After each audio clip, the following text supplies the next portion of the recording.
Friend स्वागत करते हैं आपके अपने चैनल श्री साइंस लेक्चर में एक और नए क्वेश्चन के साथ जो कि हमारा है एक्सरसाइज 1.1 का उदाहरण नंबर 3। देखिए क्वेश्चन है, दर्शाइए कि प्रत्येक धनात्मक सम पूर्णांक 4q के रूप का होता है तथा प्रत्येक धनात्मक विषम पूर्णांक 4q प्लस 1 के रूप का होता है जहाँ q कोई पूर्णांक है। क्या बोला है? दर्शाइए कि प्रत्येक धनात्मक पूर्णांक जो होता है वो 4q के रूप का होता है, धनात्मक सम पूर्णांक, और धनात्मक विषम पूर्णांक जो होता है वो 4q प्लस 1 के रूप का होता है जहाँ q कोई पूर्णांक है। यही हमें सिद्ध करना है। तो चलिए इसको सोल्व करते हैं। यहाँ पे लिखेंगे यूक्लिड विभाजन परिमेयिका से, इसको सोल्व करेंगे यूक्लिड विभाजन परिमेयिका से। दिए गए दो धनात्मक पूर्णांक a और b के लिए ऐसी अद्वितीय पूर्ण संख्याएं q और r विद्यमान है कि a बराबर बी क्यू प्लस आर, जहाँ r का जो मान होगा वो 0 के बराबर और b तक होगा। कहाँ तक? b तक होगा और 0 के बराबर होगा। तो देखिए यहाँ पे हम पहले पता करेंगे कि हमारा b क्या होगा। यहाँ पे देखिए क्या बोला है कि 4q सम पूर्णांक जो होता है वो 4q के रूप में होता है। सम पूर्णांक क्या बोला है? 4q के रूप में होता है। और विषम पूर्णांक 4q प्लस 1 के रूप का होता है। इसे आप रफ में लिखिएगा।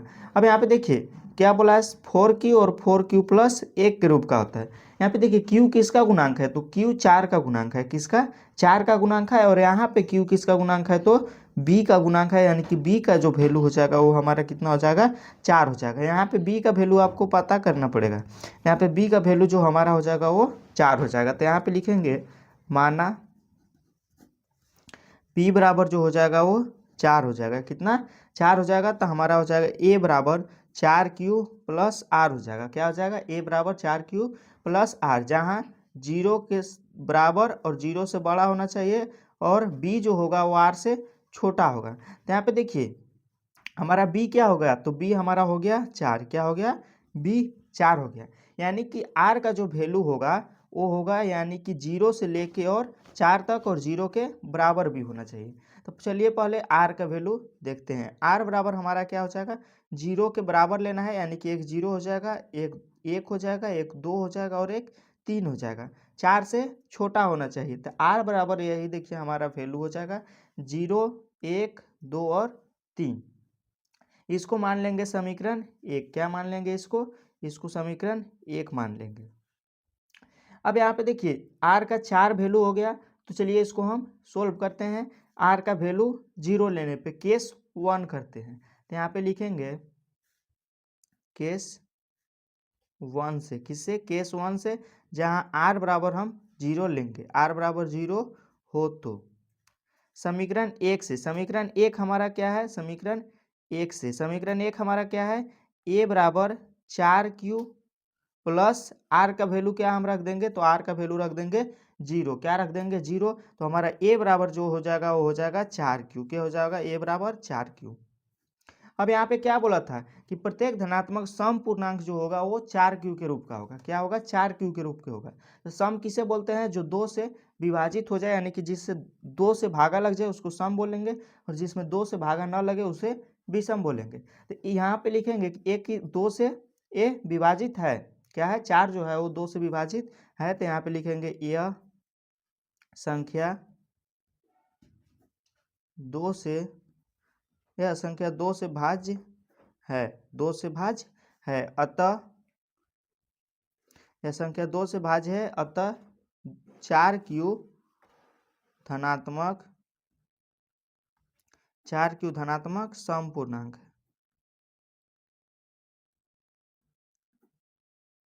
4q धनात्मक सम पूर्णांक है। अब यहाँ पे देखिए क्या हुआ, जब हम 0 को रखे तो हमारा क्या है? a बराबर 4 आया, यानी कि 4q आया, और यह एक धनात्मक सम पूर्णांक है। यही क्वेश्चन में बोला था कि आप सिद्ध कीजिए कि 4q जो होता है वो 4q जो होता है वो धनात्मक सम पूर्णांक है, और 4q प्लस 1 जो होता है वो धनात्मक विषम पूर्णांक है। तो चलिए हमारा केस 1 में क्या आया? तो सम पूर्णांक आया। अब हम केस 2 में रखते हैं, यानी कि पहले 0 रखे उसके बाद 1 रखेंगे। केस 2, केस 2 में r बराबर 1 हो तो, r बराबर 1 हो तो 0 रख दिए। अब r बराबर 1 रखेंगे।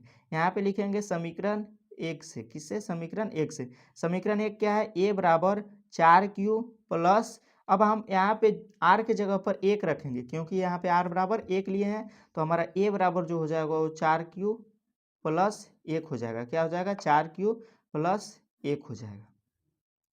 अब यहाँ पे देखिए, इसमें अगर हम 2 से भाग देंगे तो 2 से विभाजित नहीं होगा, क्योंकि 4 क्यू प्लस 1 है। तो यहाँ पे हम लिखेंगे यह संख्या 2 से भाज्य, यह संख्या 2 से भाज्य नहीं है, क्योंकि 4 क्यू प्लस 1 के रूप में है। यह संख्या 2 से भाज्य नहीं है, अतः 4 क्यू प्लस 1 एक धनात्मक विषम पूर्णांक है। क्या है? विषम पूर्णांक है। विषम पूर्णांक है।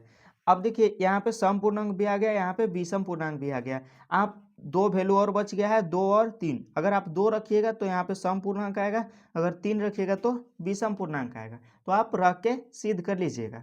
यहाँ पे देखिए क्या बोला था कि धनात्मक सम पूर्णांक जो होता है वो 4 क्यू के रूप का होता है, और धनात्मक विषम पूर्णांक जो होता है वो 4 क्यू प्लस 1 के रूप का होता है। तो ये वही यहाँ पे हम सिद्ध किए। जब हम r बराबर वैल्यू 0 रखे तो हमारा a बराबर जो है वो 4 क्यू के रूप का आया। तो यह जो है वो 2 से भाज्य है, अतः यह 4 क्यू जो हो जाएगा वह एक धनात्मक सम पूर्णांक होगा।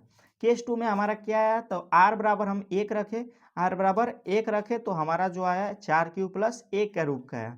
तो यह संख्या 2 से विभाजित नहीं है, तो हम बोल सकते हैं कि अतः 4 क्यू प्लस 1 जो है वह एक धनात्मक विषम पूर्णांक है। अगर यहाँ पे आप 2 रखते तो 4, यहाँ पे 8 क्यू आ जाता। तो यहाँ पे 8 क्यू भी जो है वो 2 से भाज्य है, तो ये धनात्मक सम पूर्णांक होता। अगर आप यहाँ पे 3 रखते तो यहाँ पे 4 क्यू प्लस 3 के रूप का होता। यह एक धनात्मक, आप यानी कि चारों के सोल्व कर सकते हैं, तो आपको जरूर समझ में आ गया होगा। अगर यहाँ पे आप 3 रखते तो यहाँ पे आपका आता धनात्मक विषम पूर्णांक। तो चलिए मिलते हैं अगले वीडियो में अगले क्वेश्चन के साथ। बहुत ही इंपॉर्टेंट क्वेश्चन है, आप इसे नोट कर लीजिएगा। धन्यवाद।